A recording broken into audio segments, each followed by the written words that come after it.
In this edition of Race Weekend, we feature Estefano Rivera and his experience at competing in sim races during the height of the COVID-19 pandemic and going back to racing on a track as the health restrictions are eased.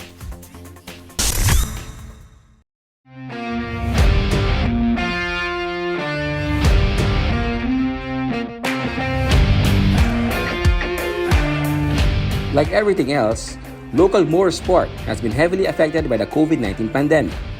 First, nipping the 2020 local motorsport season in the bud. Then, spawning greater interest in sim racing from virtual racing enthusiasts as well as local racers from grassroots to higher forms of racing looking to sate their thirst for motorsports competition. The pandemic also has seen local race organizers and sponsors alike, the Tuason Racing and Tiola Motor Philippines, holding sim racing events, first in 2020 and 2021. Among local motorsport stars who tried their hand at sim racing when the COVID-19 pandemic shut down the 2020 motorsport season is Estefano Rivera. The 2019 Slalom King and Formula V1 Challenge champion participated in Race for Frontliner, the Toyota GR GT Cup, and the Formula V1 Virtual Cup. Estefano missed racing so much, he just had to try sim racing.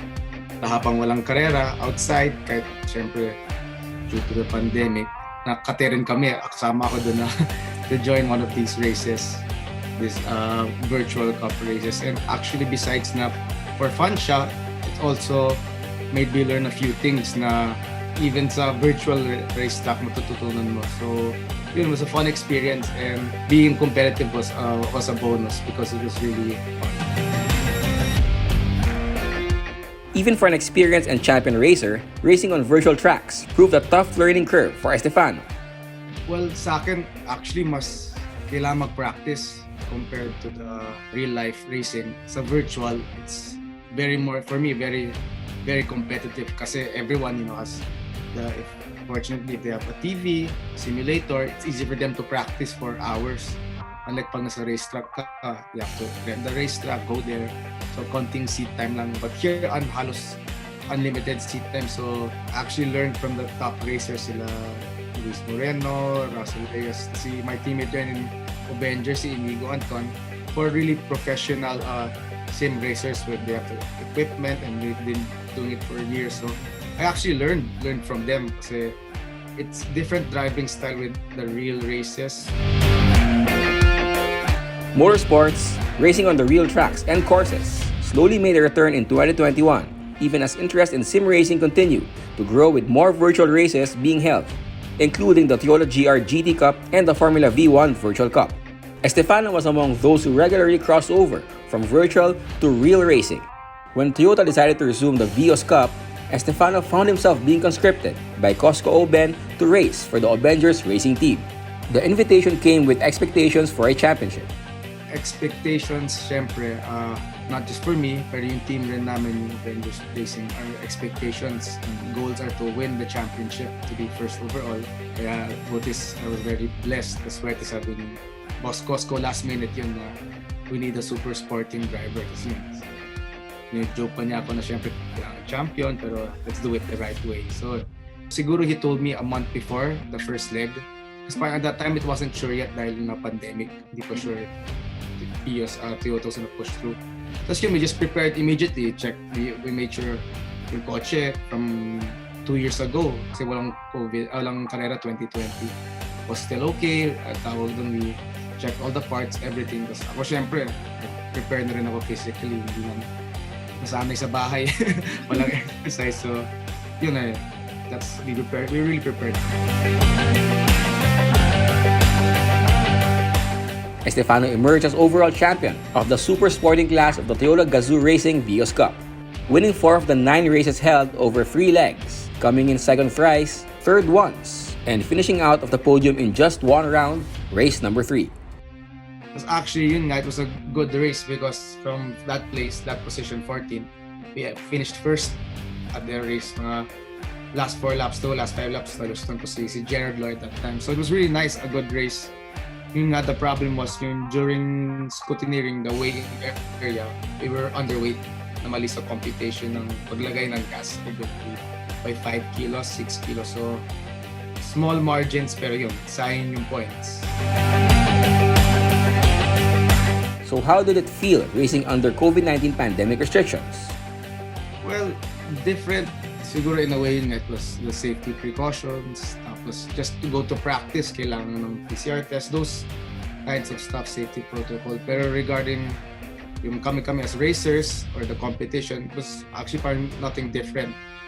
Actually parang it became, hindi naman more serious, pero everyone, since people can't really be outside because of the pandemic, so some other racers, parang ako, ilang beses sa Clark matulog. Parang naging second home na ang Clark. So everyone, it was also a bonding experience, pero syempre safe kami. But yun, it was race-wise, it's the same. The pandemic lang yun, safety kami, which Toyota did a great job regarding ng mga PCR tests, promoting social distancing, tas yung controlled environment. So I think that was the only difference. Pero overall, it was still a great season for all the drivers. So what's next for Estefano after earning another championship, even during a COVID-19 affected motorsport season? For sure, I'll join next year's slalom. Regarding circuit racing, we'll see pa. Kasi mahirap na yun eh. Not sure with GT, pwede rin. Or I'm not sure if I can join again yung mga biggest cup. Mas mga event. So, actually want to enjoy next year naman na just watching the future generation. What about e-races? Of course, I think I'll give it a try. We'll see. Siyempre, I don't want to pressure myself in too much kasi very competitive right now ang sim racing, and I can see it's getting bigger, not just dito sa country pero across Asia and the world. So we'll see. I'll probably give it a try. Estefano also took the chance to thank the people who made on-track racing possible this year, even while in a pandemic, and those who have been instrumental on his success. So my sponsors, siyempre number one, Mom and Dad Racing. They would really support me in every way they can. So I want to thank them. Also my family members, my relatives, to all their support and prayers, to everyone. Tapos siyempre the team, Avengers Racing, was Costco Oben, everyone, grabe.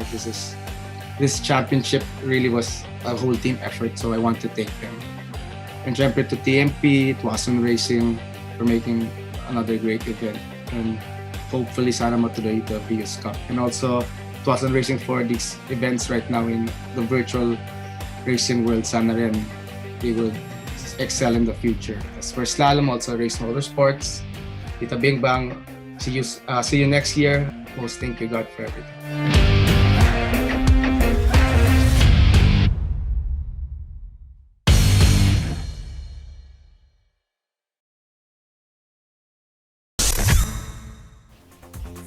The COVID-19 pandemic opened alternative pathways toward a career in motorsports, both on a track and in virtual racing circuits. It will be interesting to see how this develops as we head on to the new normal.